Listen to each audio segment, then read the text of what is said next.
Hello, everyone. Welcome back to Political Excess. This time, let's take a look at my top 10 most unfair congressional redistricting maps for the Republicans. I did one previously for the Democrats. This is for the Republicans. These are the 10 maps that are the least favorable, least desirable for the Republicans to go up against. It was hard to come up with objective criteria. I just decided, since I've reviewed all the other maps, these are the ones that I think are the least fair. Primarily, I focus on the partisan reflection and a little bit if there's any blatant crackings, packings, that type of thing. So let's get into this here. Number 10 is North Carolina. Now, North Carolina is an interesting state. The whole process, however, played out, I don't care about that at this point. North Carolina does have a reasonable parity for both parties at a statewide level, but there are just so many crackings in the North Carolina map, right down several cities, such as Charlotte and the Raleigh-Durham area. I know if all that blue vote was contained into one district, then statewide Republicans would have a several seat advantage. That is the dilemma. But the cracking, I think, does put this map at a pretty notable disadvantage for the Republicans. Number 9 is going to be New York. Now, we all know that congressional map got struck down. It was heavily favorable for the Democrats. The new map, I think, is still favorable for the Democrats, less so, but still bad enough to be a map the Republicans are going to view as unfair and they don't want to face. And they don't have many safe seats at all. Of course, it's a blue state, like many of these on this list.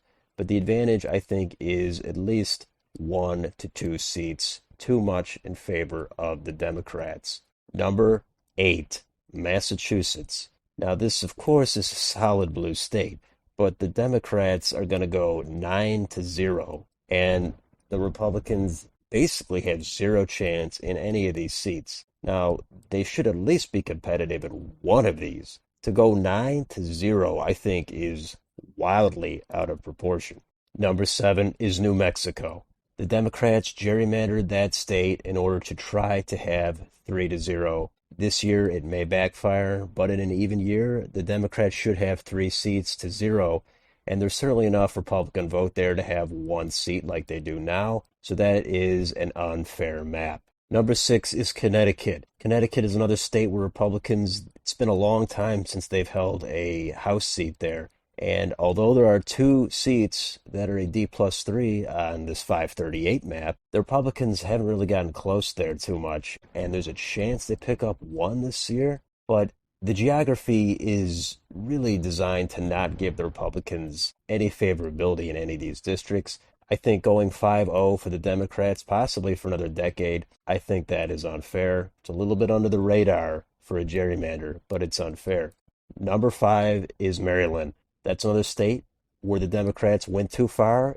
The map got struck down, and a new map gave the Republicans a little bit more favorability. Not enough, though. The Republicans are definitely going to come out with 1 seat. They might pick up 2. That's their optimal scenario, is 2 seats.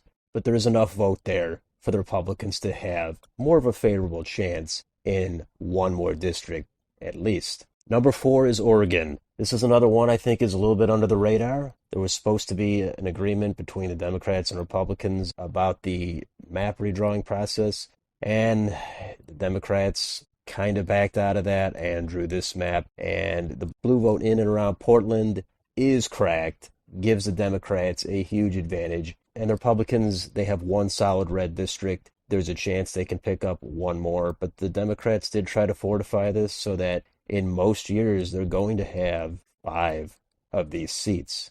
Number 3, New Jersey. This one, I think, also does not get enough attention. There was supposed to be an independent commission, but after the entire process concluded, it did come down favoring the Democrats. That's undeniable. And this year, they might only have 3 seats out of 12. That is a pretty notable imbalance. They should have at least 1, probably 2 more seats where they have some sort of an advantage.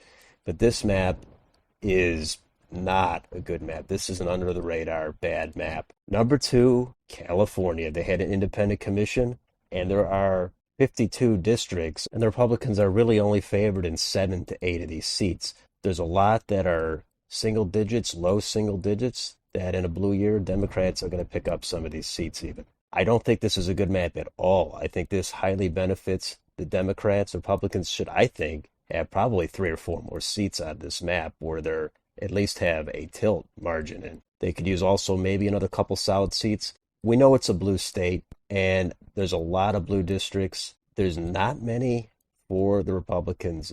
This map, it's hard to say otherwise about California.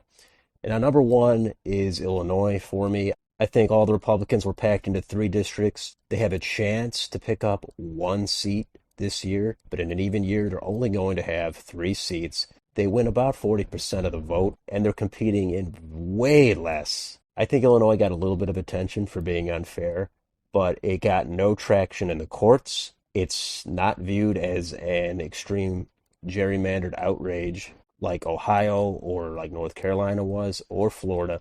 I think it got less attention than New York. I think Illinois is an atrocious map geographically and for the partisan makeup. And the Republicans got massively screwed in Illinois. They should have definitely 2 more seats. So that's a look at the top 10 states I think Republicans are going to view as the worst and the most unfair for them. Tough call on some of these. I know some are missing, maybe Nevada, maybe Rhode Island, but I couldn't put everything in there. This is what I settled on. Let me know what you think of this list. Do you agree with most of them? Do you disagree with 1 or 2 of these? That's fine. Let me know down below. If you enjoy this content, please like, share, and subscribe. I do appreciate you watching, and I will see you on the next video.